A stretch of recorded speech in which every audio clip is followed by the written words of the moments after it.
आसमान उस दिन कुछ ज्यादा ही भारी था। बादल पहाड़ियों के इतने पास थे जिसे किसी ने उन्हें जमीन से बांध दिया हो। पहाड़ी सड़क पर एक सफेद कार धीरे धीरे आगे बढ़ रही थी। सड़क के दोनों तरफ घने पेड़ थे जिनके बीच से हवा एक अजीब सी सिसकती आवाज निकाल रही थी। उस हवा में ठंडक नहीं बल्कि किसी पुरानी जगह की नमी थी। कार के अंदर 4 दोस्त बैठे थे, अमन, राघव, नेहा और कुणाल। कोई ज्यादा बात नहीं कर रहा था। कुणाल अपने कैमरे की सेटिंग ठीक कर रहा था, नेहा खिड़की से बाहर झांक रही थी, राघव सड़क पर ध्यान लगाए हुए था और अमन चुपचाप आगे देख रहा था। नेहा को बार बार ऐसा लग रहा था जैसे जंगल के अंदर कुछ चल रहा हो। उसने राघव से कहा भी, लेकिन राघव हंस दिया। फिर भी उसकी हंसी में पहले जैसा भरोसा नहीं था। कुछ देर बाद पहाड़ियों के बीच एक काला सा ढांचा दिखने लगा। वो भानगढ़ का किला था।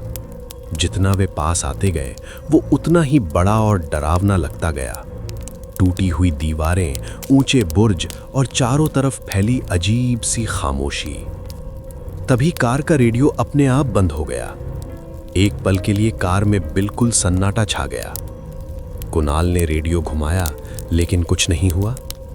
अमन ने बस इतना कहा, अब बहुत पास आ गए हैं। कार किले के पास रुकी।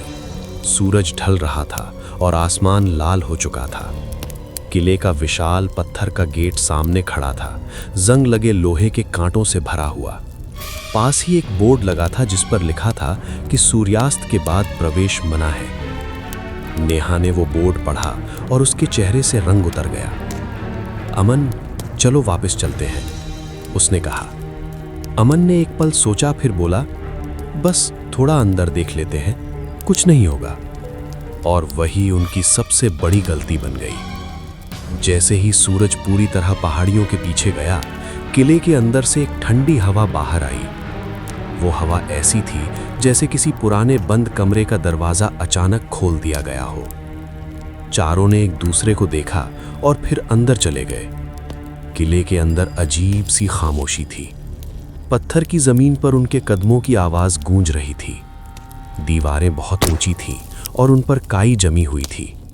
कहीं कहीं टूटे हुए दरवाजे और खंडहर नजर आते थे। नेहा बार बार पीछे देख रही थी। उसे लग रहा था जैसे कोई उनके पीछे चल रहा हो, लेकिन हर बार सिर्फ अंधेरा ही दिखता। कुणाल का कैमरा अचानक झिलमिलाया। कुछ सेकंड के लिए स्क्रीन पर एक सफेद चेहरा दिखाई दिया, बिना आंखों के, बिना किसी भाव के। फिर वो गायब हो गया। अमन, अभी अभी कुछ दिखा था, कुणाल ने कांपती आवाज में कहा। तू थक गया है, अमन बोला, लेकिन उसके अपने चेहरे पर भी डर था।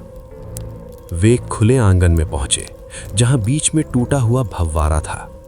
चारों तरफ से कई गलियां निकल रही थीं, लेकिन सब एक सी दिखती थीं। हवा अचानक तेज चलने लगी, सूखे पत्ते उड़ने लगे। नेहा वहीं रुक गई। उसकी सांस तेज हो गई। ये जगह हमें जाने नहीं देना चाहती, उसने कहा। उसकी आवाज अजीब लग रही थी। राघव ने उसका हाथ पकड़ने की कोशिश की, लेकिन नेहा का हाथ बर्फ की तरह ठंडा था। तभी किले की दीवारों पर परछाइयां हिलने लगीं, जैसे कोई चल रहा हो, लेकिन वहां कोई नहीं था। चलो यहां से निकलते हैं, अमन बोला। लेकिन जैसे ही वे पीछे मुड़े, गलियां बदल चुकी थीं। हर रास्ता उन्हें वापस उसी फव्वारे के पास ले आता। कुणाल ने फोन देखा, नेटवर्क नहीं था। घड़ी भी रुकी हुई थी, ठीक सूर्यास्त के समय पर। नेहा की आंखें अब अजीब लग रही थीं। उसने धीमी आवाज में कहा, भानगढ़ लोगों को नहीं पकड़ता, उनकी यादों को पकड़ता है।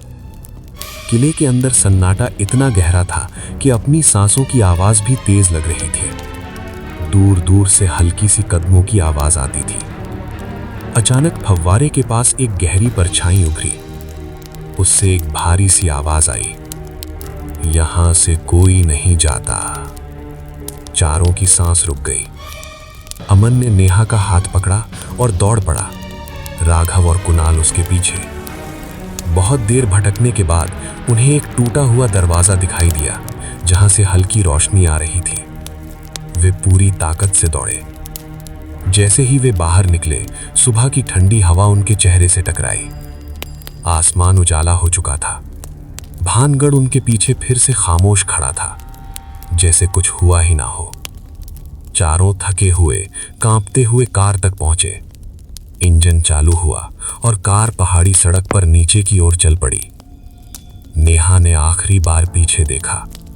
किला धुंध में गायब हो रहा था, लेकिन उसकी खामोशी अब भी उन्हें देख रही थी।